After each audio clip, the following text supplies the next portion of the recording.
कराची की सबसे कदावर बैल जिसको बलूचिस्तान हुकूमत की जानिब से मेडल दिया गया। इस वक्त हमारे नुमाइंदे यासिर वहां मौजूद हैं, उनसे मजीद जानते हैं। यासिर, बताइएगा।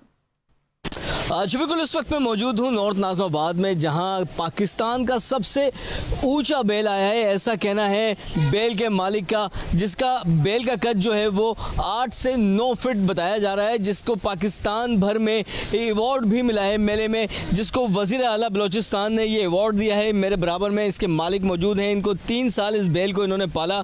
ये 6 दांत का सिब्बी, जिसका कद जो है पाकिस्तान में सबसे ऊँचा है। मेरे अकब में अगर मेरा कैमरामैन आसिम खान आपको दिखाएं तो ये वो सिब्बी का जानवर है जिसका नाम इन्होंने सुल्तान रखा है।